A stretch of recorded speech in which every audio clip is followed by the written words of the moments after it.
Olá, bom dia, mais uma vez aqui com vocês, meus amigos, minhas amigas.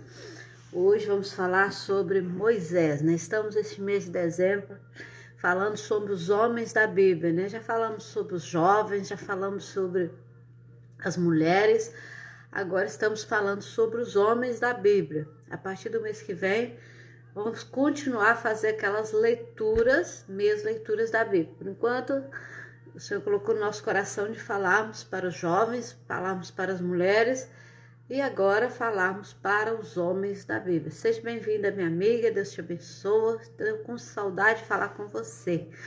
Então, nós temos aqui hoje um grande homem da Bíblia, que foi Moisés, né? Nós estamos falando isso devido, primeiro foi sobre o Outubro Rosa das mulheres, que se estendeu até o Novembro Azul dos homens, então não sobrou espaço, e agora vamos falar sobre os homens da Bíblia, que eu acho que também merecem uma consideração, visto que a Bíblia, quando se fala em homens de Deus e mulheres de Deus, muitas vezes não há genealogia sexual, fala sobre pessoas, sobre igreja, né? Então, muitos conselhos que é dado aos homens também é dado às mulheres, muitos conselhos que é dado às mulheres aos homens, aos filhos, aos guerreiros, aos pais. Então, quando nós falamos sobre pessoas, sobre seres humanos, muitas vezes nós não falamos sobre o homem ou mulher. O conselho que damos para um homem, damos para uma mulher, porque diante de Deus nós somos um só corpo, um só espírito. E não podemos nos abonar, a mulher pode fazer isso, o homem não pode, o homem pode fazer isso, a mulher não pode.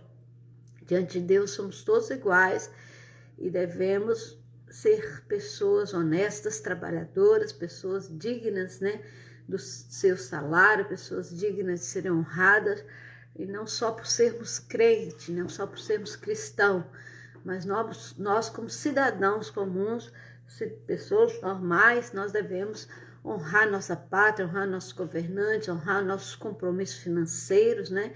E hoje, mais uma vez, aqui viemos falar sobre Moisés. Moisés, um grande homem da história bíblica, da história da humanidade.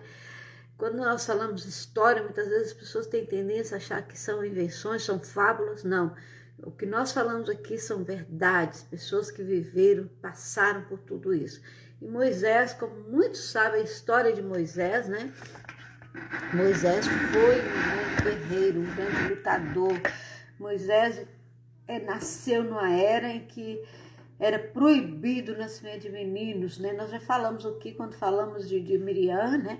Falamos um pouquinho também da história de Moisés, e agora vamos continuar aqui mais um resumo da história da vida de Moisés. Quem quiser ler na íntegra em 1 Samuel e em 2 Samuel, os dois livros de Samuel, aliás, desculpa, isso é de Davi, né? Esse em Gênesis e Números fala muito, Números, na realidade, Números 12, 3 fala muito sobre Moisés, né? E também em Êxodo, e conta toda a história, né, do povo. O que aconteceu? Moisés, ele nasceu numa época em que o rei queria, né, para que fossem todos os meninos mortos, todos os meninos que nascessem, que eles fossem mortos, né? Porque o rei tinha muito medo de ser derrotado. Então, ali a mãe de Moisés teve um menino e Miriam, sua irmã, teve a brilhante ideia de ver que o rio passava nos fundos, né, do palácio real, de colocar Moisés num cesto, e providenciou com que a filha de Faraó encontrasse Moisés. E a filha de Faraó encontrou Moisés e ali cuidou de Moisés. Eu vou ler um pouquinho a história para que você se sincronize bem. Então, Moisés foi um dos profetas mais importantes da Bíblia.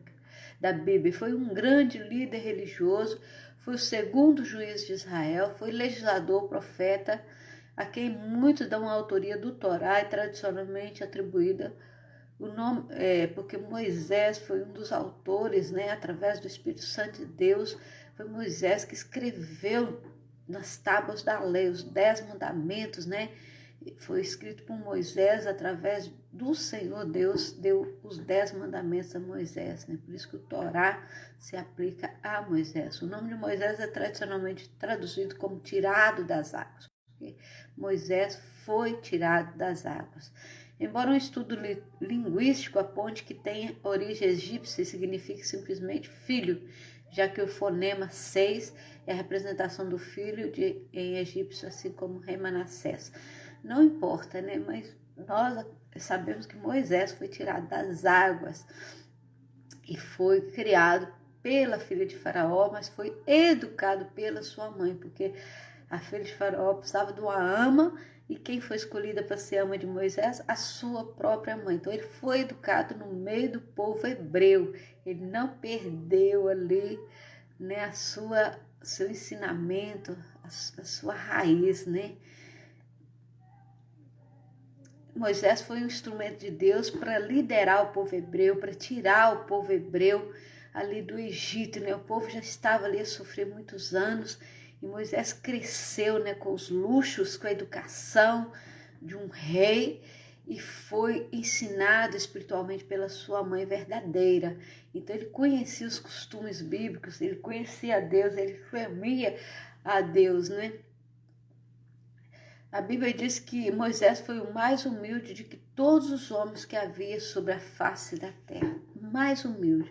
Porque Moisés, apesar de ser considerado, né, legisticamente filho da filha de Faraó, neto de Faraó, Moisés foi criado por uma hebreia, pela sua própria mãe. Então ele podia viver no luxo, ter a vida que quisesse, mas ele quis servir a Deus. Então ele foi muito humilde. Entre todos os homens, Moisés foi tanto humilde que ele errou, ele pecou quando ele tocou 2 vezes na rocha, porque ele não queria desagradar o povo, ele queria ser um bom líder. Muitas vezes o nosso erro é queremos agradar o povo e erramos, pecamos, né? E Moisés deixou de entrar. Moisés foi salvo, né? Está no céu com o Senhor, mas ele deixou de entrar na terra prometida, porque ele não fez a vontade de Deus, mas naquele momento ele fez a vontade dos homens, porque ele não queria decepcionar os homens, e ele decepcionou a Deus. Muitas vezes nós não queremos decepcionar os homens e decepcionamos a Deus. Infelizmente acontece isso nas igrejas, como missionários, pastores, pai, mãe, filho. Muitas vezes a mãe não quer desagradar o filho e desagrada o marido, muitas vezes o marido não quer desagradar o filho e desagrada a mãe, e muitas vezes não quer desagradar o filho, a mãe desagrada o filho, e assim vice-versa, né? Sempre, às vezes, queremos contornar tudo, mas nós não conseguimos contornar tudo, só Deus consegue. Nós muitas vezes queremos ser deusas, ou muitas vezes nós queremos ser semideusas, mas temos que conscientizar que nós não somos, nós não vamos salvar o mundo, por mais que nós tentemos, mas estamos aqui para ajudar, para fazer o que for possível, né? Então Moisés libertou o povo de Israel do Egito. Moisés foi testado e testou a Faraó, e ele passou por muitas tribulações ali, foram 10 pragas a negociar ali com o Faraó, e muita dificuldade, muita luta, e quando chega em frente ao Mar Vermelho, e agora o que vai acontecer? O Senhor manda Moisés tocar nas águas, Moisés toca nas águas, a água se abre, o povo passa de pés descalço ali, sem molhar uma planta do pé, o mar se abriu e fez ali uma parede de água em volta de Moisés, e quando o povo de Faraó volta atrás para recuar, e no meio do mar, depois do povo ter atravessado, as águas se fecharam e todos os carros de Faraó foram inundados e todos os soldados foram mortos, e um grande livramento o Senhor concedeu a Moisés, né? Nós sabemos que no Monte Sinai, Moisés recebeu as instruções de Deus, recebeu os 10 mandamentos, né? Recebeu ali a palavra de Deus nas tábuas da lei. E Moisés também passou por grandes provações ali no deserto, porque o povo idolatrou, o povo prostituiu, o povo errou. E muitas vezes Moisés se perguntava: eu sofri tanto, eu fiz tanta coisa para esse povo volta ao pecado. E muitas vezes Moisés ia para o monte orar, jejuar, e para receber a instrução do Senhor, mas muitas vezes Moisés dava vontade de deixar aquele povo ali morrer, mas ele nunca abandonou o seu povo. Por mais difícil que fosse, Moisés nunca abandonou o seu povo, e ele conduz o povo de Israel até o limiar das terras de Canaã. Por que até o limiar? como aquele povo pecou, como aquele povo errou, o Senhor disse que aquele povo não entraria na terra de Canaã. Então precisou de nascer, apenas de 20 anos para baixo, nascer uma nova geração. Apenas Josué e Caleb puderam ver a terra. Apenas Josué e Caleb puderam entrar na terra. Então aquela terra prometida a Abraão, aos filhos de Abraão, somente uma geração pôde entrar naquela terra. Quantos de nós temos essa promessa e perdemos a promessa da terra prometida por coisas vãs, por coisas pequenas, por coisas do dia a dia, por briguinhas, por desentendimentos? Não perca a sua bênção, não perca a sua promessa. O Senhor quer te salvar, o Senhor quer te abençoar. Como nós dissemos desde o início, vamos falar sempre no grande homem da Bíblia, que foi e será sempre o Senhor Jesus, o mais autêntico, o mais humilde, o vencedor que morreu na cruz por mim e morreu na cruz por você. Esse deu-nos a terra prometida. E quando ele foi, ele disse: eu vou preparar-vos lugar, e quando eu vos preparar lugar, eu voltarei, vos levarei para mim mesmo, para que onde eu estiver, estejais vós também. Então, mesmo nós pecando, o Senhor nos deu o direito de herdarmos a vida eterna, de entrarmos nessa grande terra prometida, que é Jerusalém celestial. Aqui o povo pecou e não teve direito. Então, aquela geração toda passou anos e anos ali no deserto, até que ela morresse e que entrasse na terra de Canaã apenas aqueles novos, abaixo de 20 anos, Então nós temos aqui muitas histórias, a divisão das águas do Mar Vermelho, no Monte Horebe, na Península do Sinai, as tábuas dos 10 mandamentos, escrito pelos dedos de Deus, foi mesmo Deus que escreveu, a Arca do Concerto, depois os códigos da lei, a lei mosaica, que foram as leis de Moisés, por isso chama lei mosaica.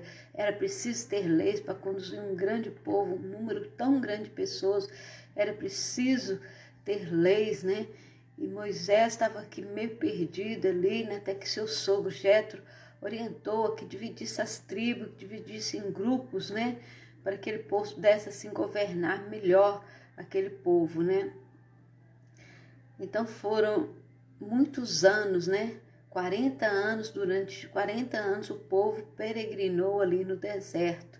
E Moisés morreu com 120 anos, Depois dele contemplar, ele não entrou na terra porque ele também errou, ele tocou a rocha 2 vezes, mas ele pôde contemplar a terra de Canaã, no alto do Monte Nebo, na planície de Moabe. Então, depois que ele contemplou a terra de Canaã, Josué, o seu ajudante, ele sucede Moisés como líder. Josué passa a ser o líder no lugar de Moisés, chefiando a conquistas dos territórios ali na Transjordânia e de Canaã. Então Moisés configura o maior, o Messias, ele configura o Senhor Jesus, mas com uma diferença, que Jesus não pecou. Jesus continua sendo o nosso líder. Jesus nos prometeu a terra prometida e Jesus está na terra prometida e ele vem nos buscar para nos levar para a terra prometida. Então Moisés foi um grande líder, ele teve grandes experiências, teve muitas derrotas, muitas tristezas, como nós temos. Minha vida é repleta de alegria. Hoje eu estou triste, amanhã eu estou alegre, amanhã eu estou triste, hoje eu estou alegre. Enquanto estivermos aqui, vamos passar por isso. Até o próprio Jesus chorou. Quem é que não chora? Todo mundo chora. Eu gosto muito de chorar de alegria. Tem um hino que fala assim: eu quero chorar de alegria e viver a cantar. Então é assim, Moisés foi um líder, ele guerreou, ele lutou e tirou o povo do Egito. Ele foi abençoado por Deus, ele viu Deus face a face, ali na sarça ardente. Ele queria ver o Senhor acendeu uma sarça e passou, e ele viu a sombra de Deus, e ele ficou ali com o seu rosto iluminado. Quando ele desceu do monte, nem as pessoas puderam olhar para Moisés, de tão grande que foi a bênção, né, que Moisés recebeu. Você também pode ver face a face o Senhor. Basta você aceitar Jesus. Você pode ter uma terra prometida, uma terra de que não mana leite e mel. Não essa Canaã terrestre, mas é uma Canaã celeste. Porque Deus quer te salvar, né? Porque Deus amou o mundo de tal maneira que enviou seu Filho Jesus Cristo para que todo aquele que nele crê não pereça, mas que tenha vida eterna. Ele foi para o Pai nos preparar lugar, e foi preparar lugar para mim e para você. Nós temos que ter em Jesus o nosso Salvador, colocar nos pés do Senhor as nossas aflições, as nossas lutas, as dificuldades. Imagina as mulheres de Moisés, a mulher, as mulheres que viviam ali naqueles acampamentos, né? Os filhos, não foi 40 anos no deserto. Gente, eu andei 2 horas ou 3 no deserto, de camelo, e foi complicado. Depois ainda tive que andar assim, alguns passos a pé, de descalço, que no pé da gente afunda. Às vezes a gente fica até o joelho de areia, precisa de outra pessoa nos puxar. Às vezes você está num lugar tão plano e depois vem aquele vento e faz aquelas dunas ali onde era totalmente plano. Imagina você viver 40 anos assim, num lugar que não há nada, nada, não há água, não há planta, não há nada. Só quem já foi ao deserto sabe. E eu falo, foi um dos melhores lugares que eu fui, foi fantástico, mas não é fácil. E a gente pôde ver ali como é viver no deserto. Depois vamos falar de João Batista também, que pregou no deserto. Eu gosto muito de falar sobre o deserto, porque muitas vezes nós vivemos num deserto. Estamos rodeados de pessoas vivendo num deserto. A causa de muita depressão é isso. Você precisa procurar ajuda, você precisa encontrar pessoas que te amam, vocês precisam ouvir, eu estou aqui para você. É muito bom ouvir isso. E assim vamos encerrar nossa live sobre Moisés. Eu queria falar sobre 2 pessoas, mas ainda não sincronizei bem o meu tempo. E hoje vamos ficar só sobre Moisés. Amanhã talvez falemos sobre Josué, sobre Davi. Era bom se eu conseguisse falar sobre 2 pessoas. Também não vou conseguir mesmo falar sobre todos os homens. Nós temos um mês para isso. Talvez falar sobre 30, 40 homens da Bíblia, grandes heróis da Bíblia. São imensos, graças a Deus. Mais importante é falarmos do Senhor Jesus, o grande autor da nossa fé, o grande consumador da nossa fé. E quando partimos deste mundo, ou quando o Senhor nos vier buscar, possamos dizer, acabei a carreira e guardei a fé, como Paulo disse, ok? Vamos orar. Senhor, abençoa as nossas vidas, abençoa a tua igreja, os teus filhos, abençoa, Senhor, a cada um de nós. Consola os corações tristes, abençoa aquela jovem, aquela irmã que perdeu seu sobrinho, dela conforto, dela paz. Ser com cada um dos teus filhos, ó Deus, para que possamos ser líderes valentes, vitoriosos, para que possamos levar a tua igreja, Senhor, à eternidade. Não por nós mesmos, mas pelo poder que há no sangue de Jesus, pelo teu Filho amado que morreu na cruz por nós. E que possamos seguir em frente, Senhor, com força e com poder, pois assim nós oramos em nome de Jesus. Não esqueça, você é a impressão digital de Deus e Deus tem o melhor para a sua vida. Que Deus te abençoe e até amanhã, se Deus quiser. Beijo no coração.